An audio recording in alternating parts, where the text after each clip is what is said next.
और समझ के चले। मैम, प्रेगनेंसी एक ऐसा डेलिकेट फैक्टर है किसी भी महिला के जीवन में, जिसको लेकर उसे बहुत ध्यान देना पड़ता है। किन बातों पर विशेष रूप से ध्यान दें और इसको किस तरीके से प्लान करें, is what we like to know. Yes, so this is a very valid question, Raj, and we all know कि आजकल women are studying, they're going to colleges, they're working, उनका करियर भी चलते रहता है साथ साथ में with marriage and pregnancy and everything. तो मोस्ट ऑफ women प्लान करते कि हाँ हम आफ्टर गेटिंग मैरिड 1 या 2 साल में हम लोग प्लान कर रहे हैं कि अभी when do we have a kid, जब हम स्टेबल हो जाएंगे, जब हम थोड़े से we can take time off from work, so we generally plan. So I would just give you some small tips. ऐसे तो बहुत सारी चीज़ें हैं जो आपने सोचना चाहिए प्लानिंग करने के पहले, but today I am just going to be talking about some 4 or 5 tips from a doctor's point of view. जब भी आप प्रेगनेंसी प्लान कर रहे हो तो सबसे important, I think important and easy to manage is your weight. मेरा ये सजेशन रहेगा कि आप अगर आप BMI आपका ज़्यादा है, अगर आप ओवर वेट है, आपका BMI 25 से ज़्यादा है, तो please keep a watch and try to bring it down. क्यों? क्योंकि अगर आप ओबीज हो तो उसके काफ़ी सारे कॉम्प्लिकेशंस होते हैं in the lady and also in the baby. It has been seen that overweight women have increase incidence of diabetes यानी and also high blood pressure and other complications during pregnancy. Secondly, अगर मोटापा है, fat है, तो normal, सबसे normal जांच जो हम प्रेगनेंसी में करते हैं बेबी के लिए, दैट इज़ द अल्ट्रासाउंड। आपको पता है ultrasound waves go through the abdominal wall.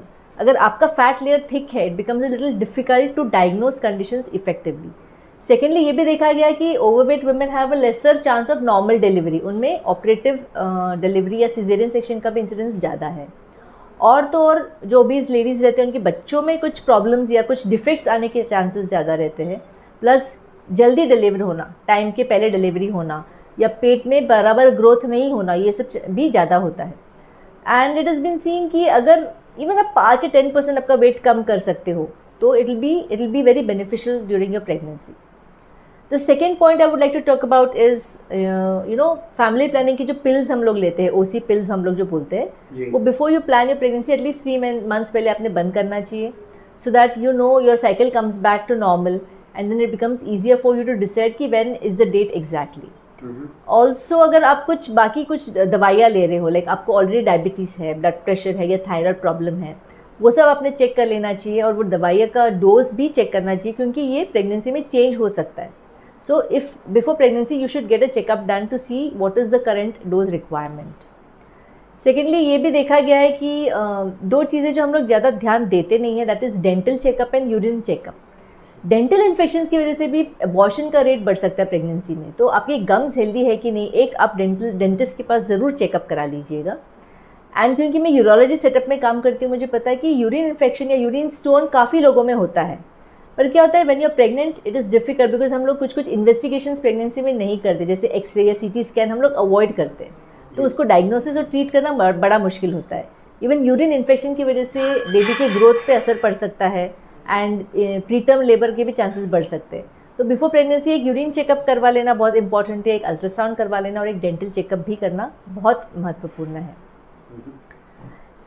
हाँ जी मैम, आप पूछिए। तो मैम एक चीज कही जाती है because of the lifestyle, Yes. Because you said that ladies काम भी करती है। Yes. तो मैम उनके ये भी देखा गया है कि जो मैटरनिटी लीव है, बहुत सारी लेडीज अपनी मैटरनिटी लीव को बहुत लेट करती हैं आजकल। पहले ऐसा था कि 3 महीने पहले, 4 महीने पहले वो मैटरनिटी लीव ले लिया करती थी, लेकिन अब they stretch it to a level of 8th month also. तो मैम क्या इस किस्म की चीजें करना, और specially intake of alcohol, intake of smoking, हुक्का, that is a very good question Raj. तो ये इसमें एक्चुअली 2 सवाल थे। One is regarding maternity leave. अगर आपने डॉक्टर ने आपको बोला है कि आपको बेड रेस्ट की ज़रूरत है तो फिर आप ले सकते हैं, पर otherwise it is completely okay to keep working till your last day of pregnancy. So pregnancy is a normal physiological condition, और अगर कोई कॉम्प्लिकेशंस नहीं है तो आप काम करना, you can continue working. And the reason ladies delay करते हैं राज, ताकि when the baby is home उनको थोड़ा ज़्यादा लीव मिल जाए, they want to spend more time with the baby. So you can discuss this with your doctor कि आपको लीव कब लेना चाहिए, आपको बेड रेस्ट कब लेना चाहिए। नॉर्मल लेडीज़ को बेड रेस्ट की ज़रूरत नहीं होती है, so unless there is some other problem it's okay. Secondly, regarding social habits जैसे कि alcohol, smoking, tobacco chewing, even caffeine intake, so pregnancy में स्मोकिंग एंड अल्कोहल इज़ तो बिग नो नो, मतलब देर इज़ नो, ऐसे कोई research नहीं है जो बोलता है कि हाँ इतना सेफ है और इतना अनसेफ है. ऑल द रिसर्च सेज कि नहीं करना चाहिए, बिकॉज अगेन इसकी वजह से बेबी पे डिफेक्ट्स आने में, बेबी में डिफेक्ट्स होने के चांसेस ज़्यादा रहते हैं. प्लस स्मोकिंग से ब्लड सप्लाई कम होता है टू द बेबी, तो उसके रिलेटेड जो भी प्रॉब्लम्स है वो सब आ सकते हैं. अल्कोहल से डिफेक्ट्स आ सकते हैं बेबी में. प्लस अबॉर्शन का रेट बढ़ता है, जल्दी डिलीवरी होना, ग्रोथ नहीं होना, तो all these better to curtail. Coffee intake भी there is a limit, but जितना आप कम कर सकते हो आप कीजिएगा. And all this should be started 3 months before, because आप रोज अगर ले रहे हो और आपको एकदम से बंद करना है तो विड्रॉल का प्रॉब्लम होता है. सो धीरे धीरे आपको before you plan your pregnancy you should reduce the impact and then stop before pregnancy. That is the best option. तो मैम कुछ ऐसी लेडीज होती हैं जो पहले से ही ओबेसिटी के इसमें एरिडिस में आती हैं, लेकिन और उनकी ईटिंग हैबिट्स भी वैसे होते हैं. पर प्रेगनेंसी के बाद उन्हें पता होता है कि now it's a time to curtail a lot of things, पर फिर भी वो कर्टेल कर लेती हैं, लेकिन उसी वक्त वो बहुत सारे डाइट्स में और बहुत सारे वेट लॉस प्रोग्राम्स में अपने आप को एनरोल करती हैं. क्या उसी समय जागना, वो कहावत अलग है कि जब जागो तब सवेरा, लेकिन जब प्रेगनेंसी है तब जागना सही है क्या? नहीं, प्रेगनेंसी में जागना सही नहीं है, प्रेगनेंसी के पहले जागना सही है. इसीलिए हम लोग ये we are doing this show, right? So before pregnancy at least 3 to 4 months अगर आपको वेट रिड्यूस करना है, जो भी आपको डाइट प्लान करना है, what ever suits you and your lifestyle आप कर सकते हो.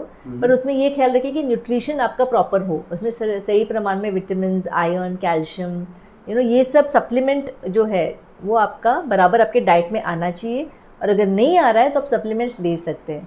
जैसे 2 चीज़ों के बारे में बात करूंगी कि वन इज़ एनीमिया. अपने देश में बहुत almost 70 to 80% girls and women are anaemic, यानी उनका हीमोग्लोबिन 12 से नीचे होता है. So basically iron deficiency is one of the main causes. तो ये आयरन डेफिशिएंसी एनीमिया आप टैकल करेंगे बिफोर प्रेगनेंसी तो इट विल बी गुड. नहीं तो बिफोर प्रेगनेंसी आपका हीमोग्लोबिन 10 है, फिर आफ्टर प्रेगनेंसी वो और नीचे होकर 9 हो जाएगा, फिर 8 हो जाएगा. एंड आपको तो पता है कि प्रेगनेंसी में दवाई खाना बड़ा मुश्किल होता है. पहले 3 महीने तो बहुत नौशिया, वॉमिटिंग होता है, तो you can not take medicine. So ये सब अगर आप पहले से टैकल करोगे it will be very useful for you. Secondly folic acid, ये सप्लीमेंट आपने शुरू करना चाहिए at least 3 to 6 months before you plan your pregnancy.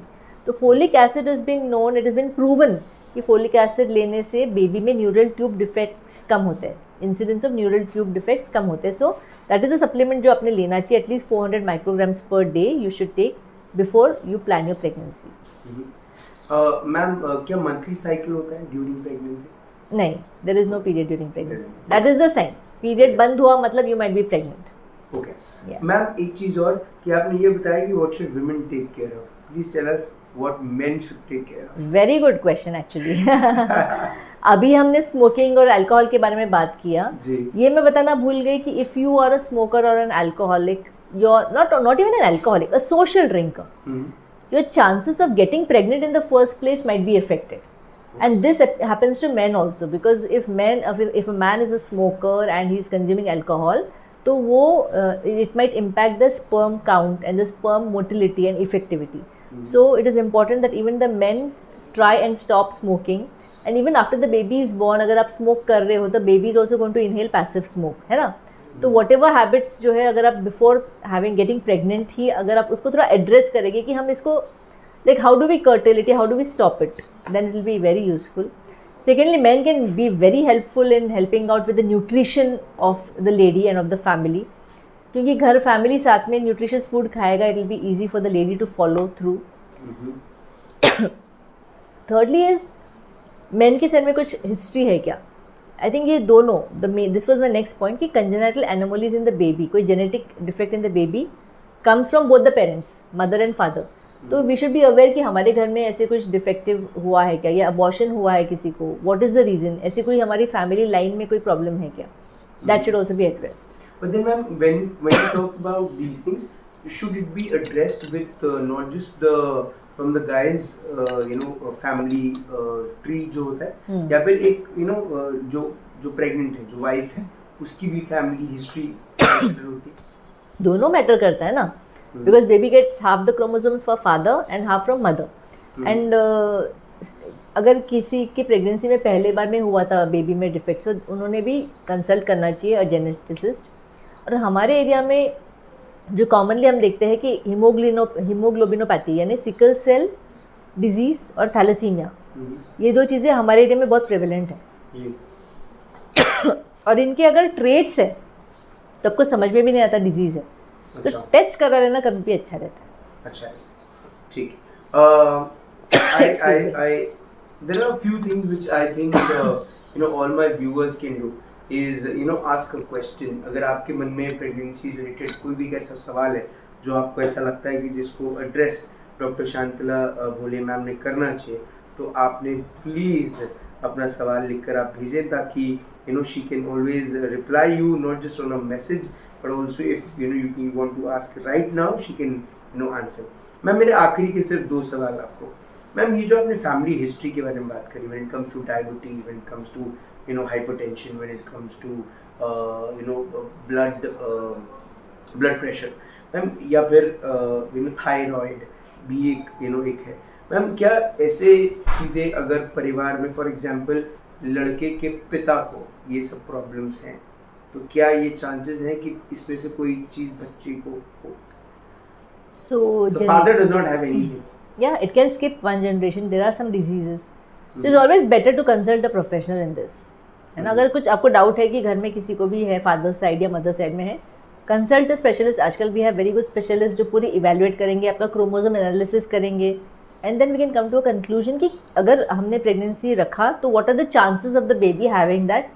देखो 100% कोई येस या नो नहीं बोलेगा, they say what are the chances of your baby having certain disease, and then we can take it the next step forward. Ma'am, because of the lifestyle and because of a lot of people getting now very open to each other, the girl have had a lot of eye pills probably. Just give an example.